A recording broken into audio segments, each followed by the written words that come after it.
Bu videomuzda 2024 senesinde gerçekten e-ticaret yapılmaya devam ediliyor mu? E-ticaret bitti mi? Ya da rekabet çok mu fazla? Bu gibi konuları ele almış olacağız. Öncelikle arkadaşlar bildiğiniz üzere e-ticaret sektörü 2019 ve 2020 senesindeki pandemiden itibaren oldukça fazla talep görmekte. Tabi bunların başlıca nedenlerinin arasında insanların rahata alışmış olması yatıyor. Yani insanlar şu an pandeminin bitmesine rağmen, yanında market olmasına rağmen gerekli aplikasyonlar üzerinden sipariş vermekte. Bugün bu videoda 2024 senesinde e-ticaretin gerçekten bitti mi? Satış yapılma ihtimali var mı? Yoksa çok mu geç kalındı? Bunlara değinmiş olacağız.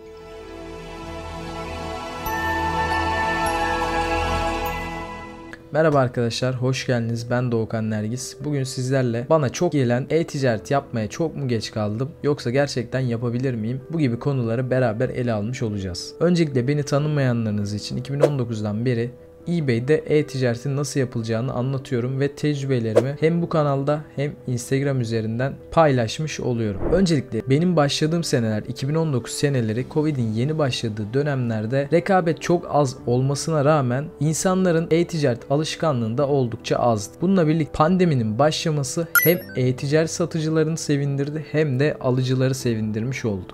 Çünkü şu an bile pandeminin bitmesine rağmen birçok insan gerekli aplikasyonlar üzerinden sipariş veriyor. Hatta yanında market olmasına rağmen bu siparişleri evlerine vermiş oluyorlar. Bunun altında en çok yatan neden tabii ki insanların rahata alışması. Şöyle bir örnek vereyim. İnsanlar daha önceleri bir ticaret yapmak için, bir şey almak için kilometrelerce yol giderken yanındaki markete gitmeye bile üşenir hale geldi. Veya başka bir örnek verelim. Örnek veriyorum, YouTube'da çok güzel içerikler mevcut. Ama bunlar yerine insanlar Shorts veya Reels gibi kısa videolara yönelmiş bulunmakta. Dikkati gerçekten dağılmış ve her şeye üşenir hale gelmemiz bunların altında yatan en büyük neden arkadaşlar. Peki bu kadar talep artmışken ve bu kadar e-ticaret satıcısı bu işin içerisine girmişken biz nasıl başarılı olacağız? Arkadaşlar öncelikle şunu söylemeliyim. Kendini geliştirmeyen, bu işin üzerine gitmeyen kimse başarılı olamıyor. Örnek veriyorum, ben 2018-2019'da bu işe başlarken ki gördüğüm isimlere şu an hiçbirini göremiyorum. O yüzden sizin ne zaman başladığınız değil, ne zaman bitirmediğiniz önemli. Ben bu disiplin olayını gerçekten çok inanıyorum. Çünkü insanlar bir anlık gazla bu işe başlayıp daha sonra ilk zorlukta başarısız olup bu işi bırakıyorlar. O senelerden bu zamana 2024'e kadar birçok insan tanıdım. Başarısız olanların hepsi gerçekten disiplini oturtamamış insanlardı. O yüzden arkadaşlar öncelikle bu işi yapmaya karar verdiyseniz geç veya erken değil. Şu an bulunduğunuz konum olması gerek zaman dilimidir. O yüzden yeni başlayacak arkadaşlara tavsiyem lütfen bir gazla veya internette gördüğünüz sadece bir trikle bu işe başlayıp ilk zorluk e-ticareti bırakmayın. Ayrıca diğer bir tavsiyem, internette birçok bilgi olmasına rağmen çok fazla bilgi kirliliği bulunuyor. O yüzden ya kendi başınıza tecrübe ederek bu işi öğreneceksiniz ya da başkasının tecrübelerini tecrübe ederek öğreneceksiniz. Birinci aşamayı seçerseniz bu gerçekten garanti bir yoldur ama para kaybedebilirsiniz veya hesaplarınız kapatılabilir. İkinci yöntem eğitim yöntemidir. Tabii ki burada da kimden eğitim aldığınız çok önemli. Çünkü bu işi yapmayan insanlardan alınan eğitim teorikte doğru olsa da faaliyete geçince bu bilgiler hiçbir işe yaramıyor. O yüzden 2024 senesinde geç kalmadınız arkadaşlar. Ama şu an başlamazsanız ileride geç kaldığınızı gerçekten düşünebilirsiniz. Peki e-ticarete başlamaya karar verdiniz ama nereden başlayacağını bilmiyor olabilirsiniz. Bu da çok normal. Öncelikle size önerim Shopify gibi bilgi ve para gerektiren iş modellerine yönelmemeniz. Bu da dediğim gibi Shopify, yani reklam gerektiren bir pazar yeri olmayan ticaret modelidir. Sizin öncelikle pazar yerinde ürünlerinizi test edip insanların alışkanlıklarını öğrenip daha sonra kendi markanızı çıkarma gibi bir hedef varsa price label yapabilirsiniz. Bu da Shopify üzerinden olur veya pazar yerlerinden bile olabilir. O yüzden 2024 senesinde en doğru tercih arkadaşlar eBay Dropshipping olacaktır. Çünkü burada reklam ücreti gibi ücretleriniz yok. Para 2 haftada Payoneer hesabınıza yatıyor. Hatta ileriki siparişlerde anında yatmış oluyor. O yüzden önerim arkadaşlar eBay üzerinden bu ticarete başlayıp daha sonra istediğiniz ticaret modelini şekillendirebilirsiniz. Şu an ben sadece eBay'de kendimi geliştirmeme rağmen Etsy'de yapıyorum, Shopify'de yapıyorum. Ve hiçbir yerden eğitim almadım. Çünkü eBay'de edindiğim tecrübeler diğer pazar yerlerinde nasıl yapacağımı göstermiş oluyor.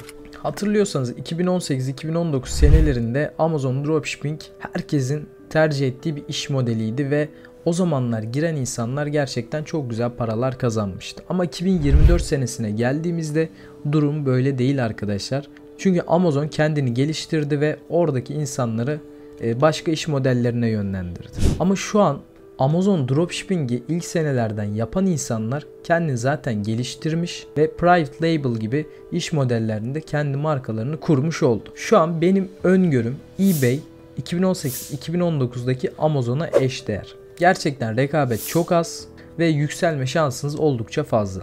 O yüzden 2024 senesinde arkadaşlar başlamıyorsanız bile en azından eBay hesabınızı açık tutmanızı ben size öneriyorum.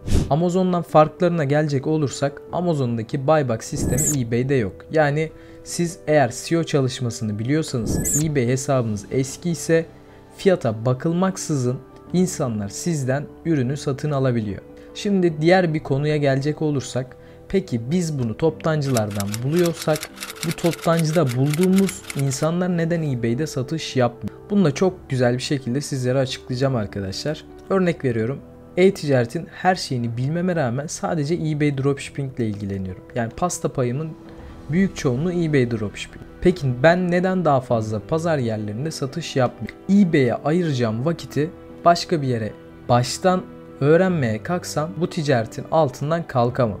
Yani buraya vereceğim eforla başka bir yere vereceğim kar bakımından aynı olmayacak arkadaşlar. Ben eBay'i biliyorum. O yüzden daha fazla eBay hesabı açıp ticaretimi geliştirebilirim.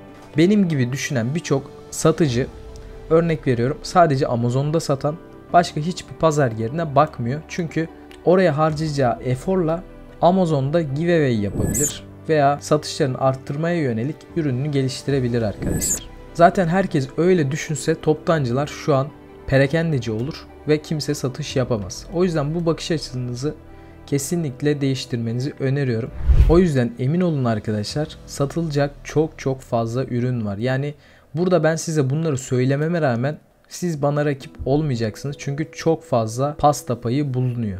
Sonuç olarak e-ticaretteki satıcıların sayısı yükselse bile alıcıların sayısı da yükseleceği için rekabet aynı arkadaşlar. Siz geçen sene başlamanızla bu sene başlamanız arasında hiçbir fark yok. Önemli olan bu videoyu izlediğiniz sırada başlamak. Arkadaşlar videonun arasına giriyorum. 2024 senesinde bu anlattıklarımla beraber disiplinli bir şekilde başlamak istiyorsanız sizlere ücretsiz bir yol haritası sunuyorum. Eğer gerekli bütçeniz varsa e-ticarette eBay Dropshipping adına konuşuyorum. Çünkü e-ticarette belli bir paranız olması lazım ki bu ürünleri satın alıp yollayabilirsiniz.